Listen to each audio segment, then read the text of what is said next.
Welcome to Working in Teams, Articulating Feedback and Feedforward, Tracking Success and Change. The objectives for articulating feedback and feedforward, tracking success and change are to develop skills for clear communication and understanding of others, provide appropriate feedback to others, develop and deliver appropriate feedforward, communicate in ways that help promote positive change for your team.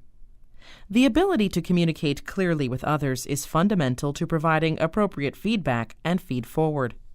One of the distinguishing features of effective teams is the ability of their members to provide and accept feedback on their performance.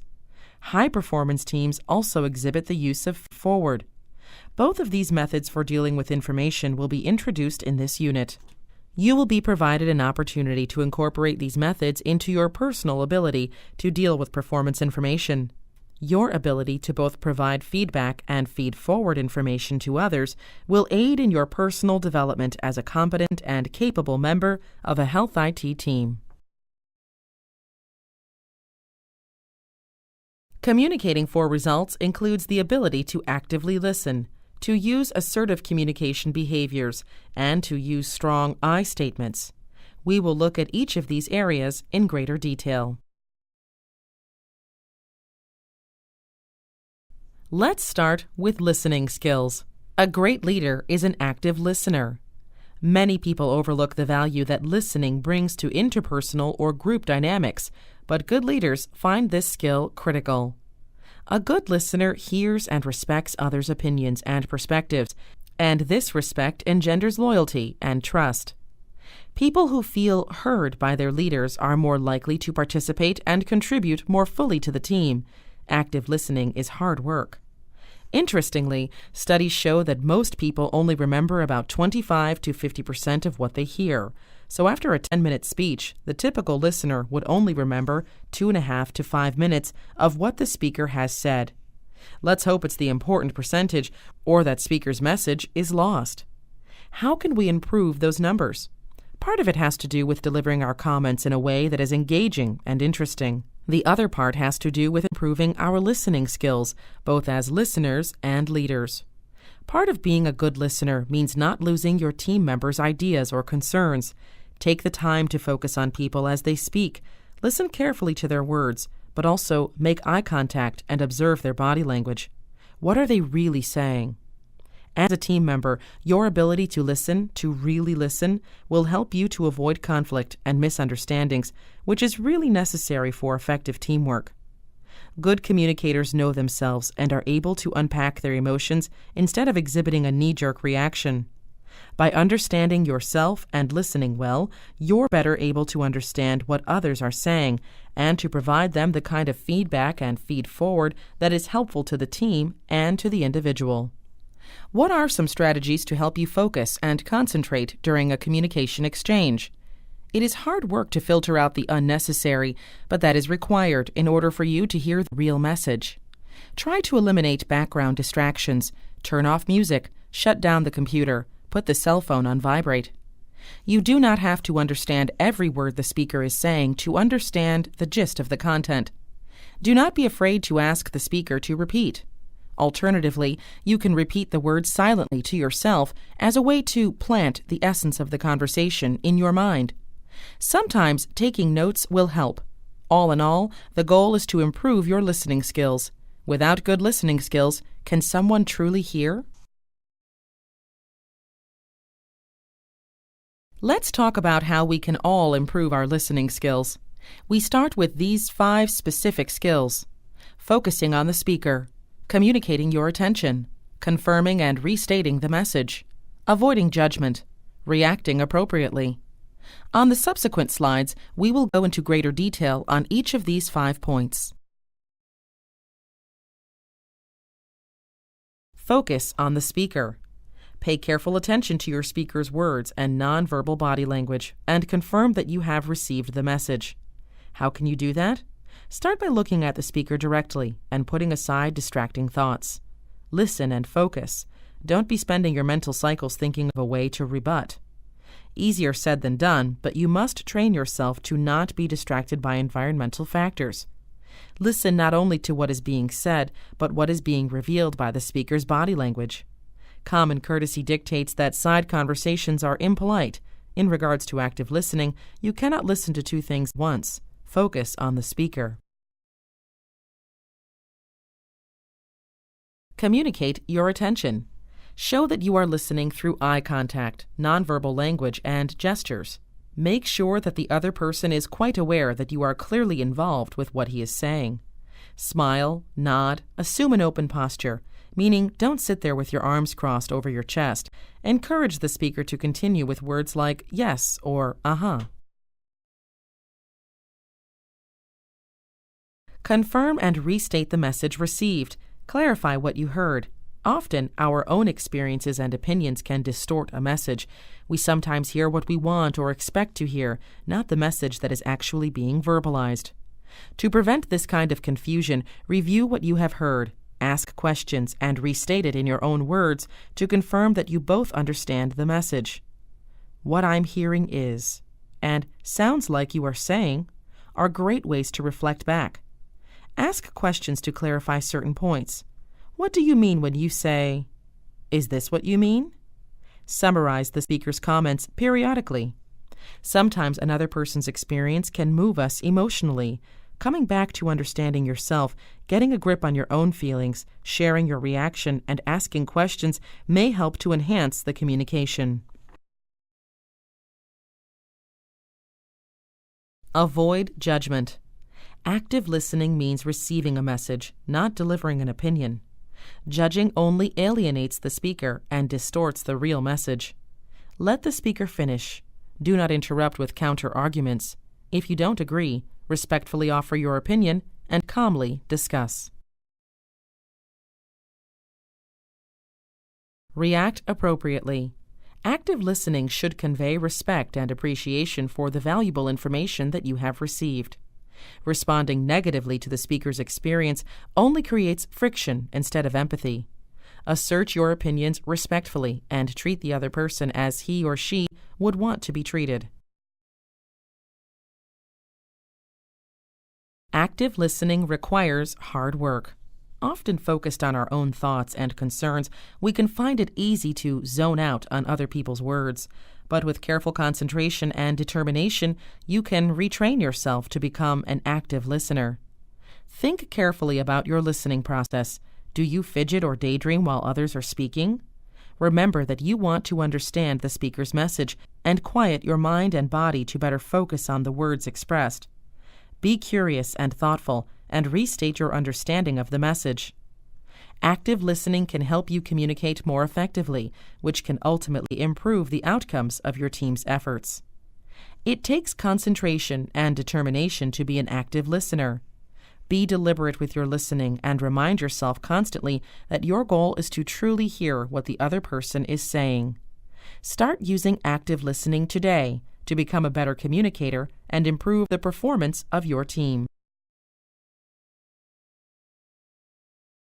Assertive communication techniques help us deliver both positive and negative messages in a direct and respectful way. Assertive communication is never aggressive or hurtful. It respects both our opinions and the feelings of others. Using assertive communication techniques, we can provide constructive criticism and encourage honest feedback from others. It is often the first step to resolving conflict. Why use assertive communication? Sometimes when we feel threatened, we become manipulative or aggressive. Unfortunately, these behaviors tend to alienate and anger our listeners. Employing assertive communication techniques helps us identify problematic behaviors and replace them with constructive ways to resolve issues.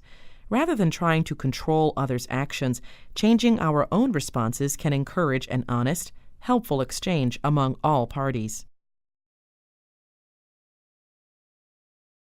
Assertive communication can help us in many ways. Some of the most salient advantages include positive thoughts about ourselves and our colleagues, fewer occurrences of offensive and distressing behavior, greater, more complex expression of our wide range of emotions and opinions. It increases our self-esteem. It helps us achieve our goals.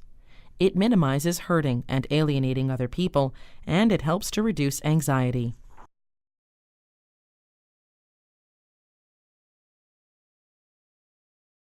Elements of assertive communication include eye contact, connects speaker and audience, shows engagement. Open body language, each facing the other, uncrossed arms and legs, indicates receptivity. Gestures that support receptive nonverbal language and demonstrate interest. Voice pitched at a volume loud enough to hear, but not at a threatening level. Time-receptive words and gestures to show interest and encourage openness. While these nonverbal elements can sometimes be more significant than the actual words, pay close attention to what your statements contain. Your content should provide constructive feedback and information, not judgment. Assertive communication provides a non-threatening way for you to express your emotions and opinions. One technique uses I statements. For example, I feel that your interruptions make it difficult for me to fully express my thought.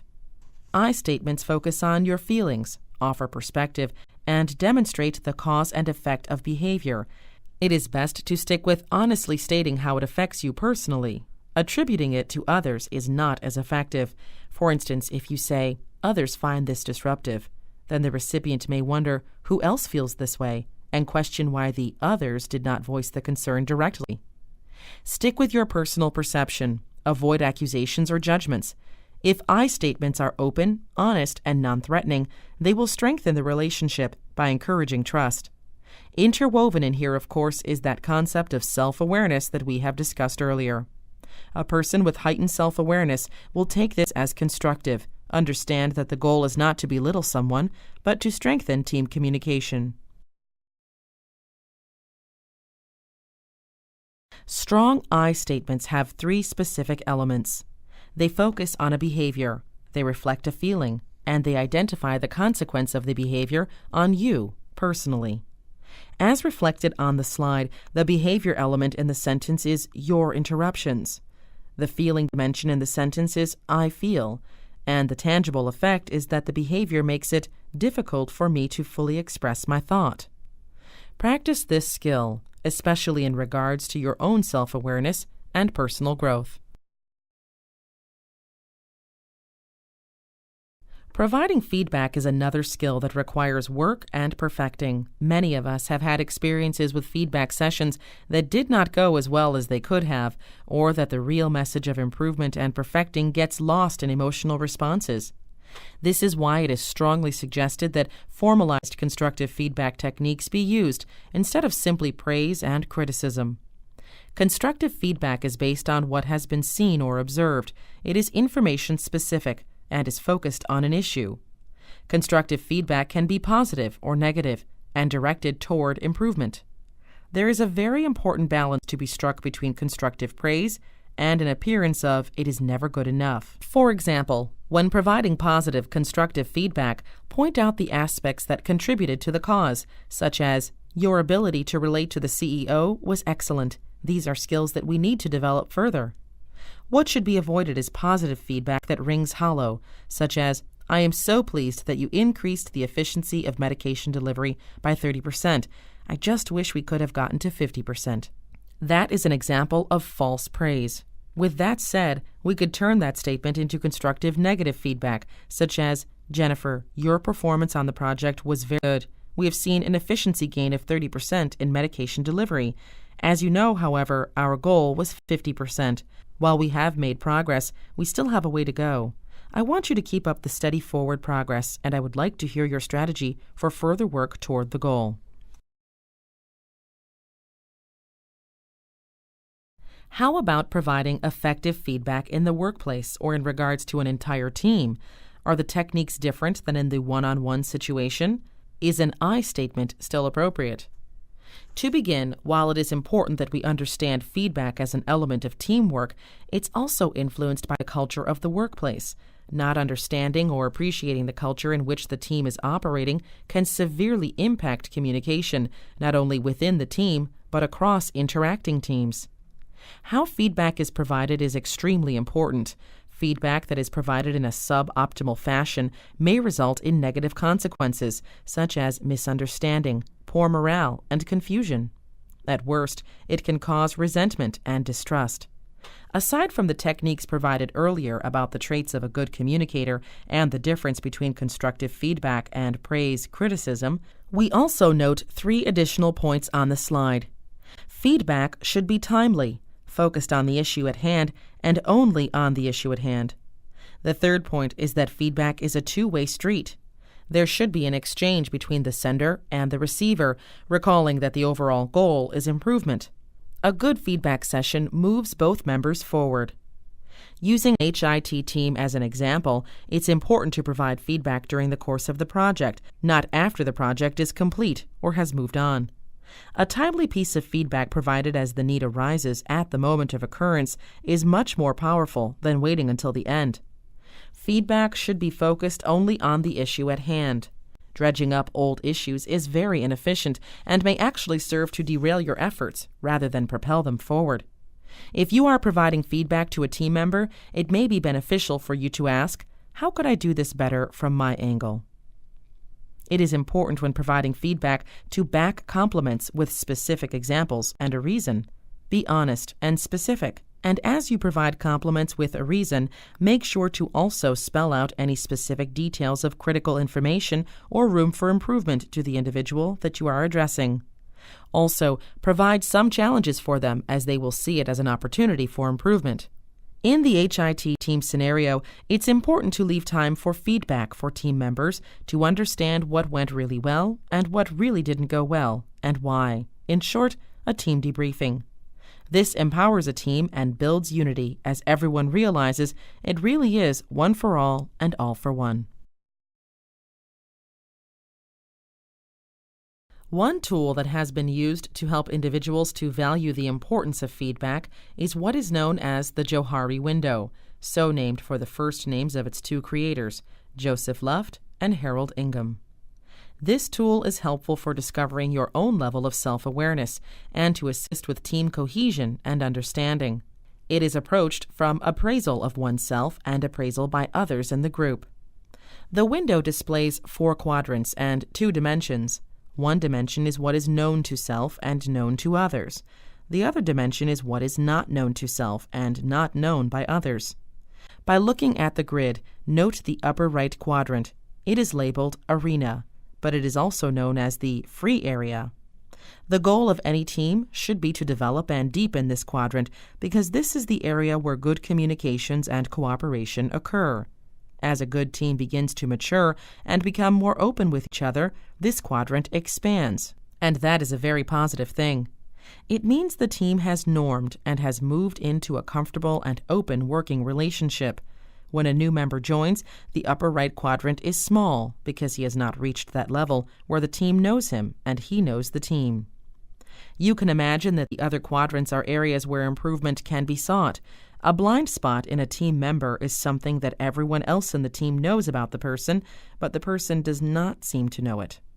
The goal in this block would be the use of techniques to help the person raise his self-awareness. The facade quad is also known as the hidden area, so people in this quad may be repressing true thoughts and beliefs, or are intent on manipulating or influencing the team in a way that detracts. Moving a team member out of this quad involves encouraging disclosure or expression of feelings. How does that make you feel, Janice? I know that you have some valuable perspectives to share, John. Can you share some of those with us? And similar comments may help to move this team member into the open quad. Finally, the unknown area is one where neither the team nor the person is aware of what is troubling or interfering. Self-discovery and self-actualization techniques are called for here, but these areas of discussion go far beyond the scope of this discussion. The takeaway from this slide is that there are methods for putting yourself and your team on the grid, with the quest of reaching the upper right and open quadrant. That is where high-performing teams live. Feed forward is a term that reflects change from a prospective angle rather than retrospective. In essence, feed forward was made famous by Dr. Marshall Goldsmith and is focused upon preventing problems before they arise. Feedback occurs after a behavior or an event has occurred, so the learning is to improve on the next attempt. This is very similar to retrospective quality improvement activities that we see every day. After several pedestrians are killed in a dangerous crosswalk, the Department of Transportation decides to install some sort of safety measure. Or after 3 neonates are fed the wrong breast milk, a hospital decides to invest in barcode labels. Feed-forward approaches are designed to assess the environment for the problems before they occur, and then take actions to prevent them from occurring in the first place. The feed-forward approach is based on the principles from Goldsmith listed on the slide. For example, he asserts that changing the past is impossible, changing the future is not. Therefore, the future focus is a focus on behavioral change. He also believes that proving people to be wrong is less effective than helping them to be right in the first place. Individuals like to know that they have an ability to fix wrongs and to become better at what they do. Capitalize on this. Feed forward often brings out success in people because this type of help is coming from others who probably already have some degree of expertise in the task domain. Similar to feedback, the goal is to keep it objective, not personal, and because it is forward-facing, it can be less upsetting or incendiary to the recipient. It is often accepted as helpful hints for moving forward. Goldsmith suggests that in a feed-forward, it is easier to accept support from someone who presents as a fellow traveler or the helpful guy along the path than a bossy expert.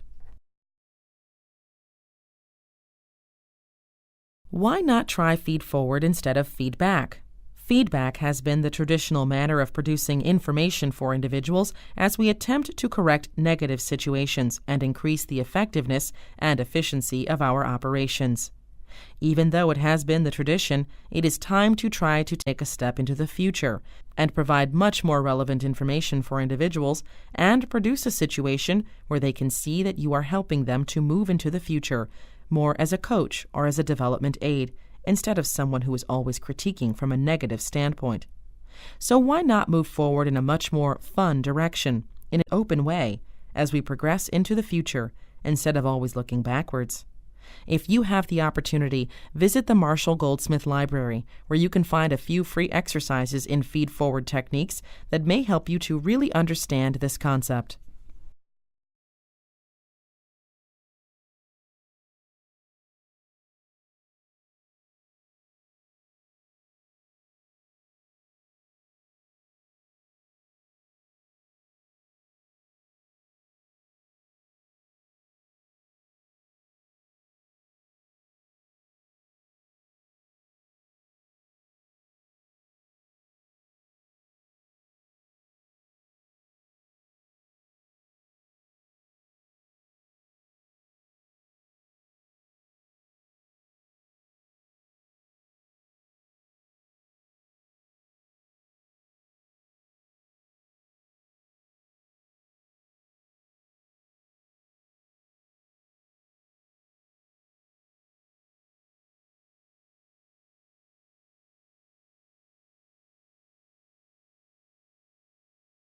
This concludes Working in Teams, Articulating Feedback and Feed-Forward, Tracking Success and Change. In summary, we have discussed techniques and strategies to help you develop skills for clear communication and offered a few tips for helping you to understand others and yourself better. We talked a lot about what feedback is, how to deliver it, and some tools and techniques for improving the process. We also broached the subject of feed-forward and talked about how we might want to make a more prospective approach to improving team performance. All in all, we hope that this unit has given you a deeper understanding of these aspects and how you can work to improve your own internal skills and to help your team move forward.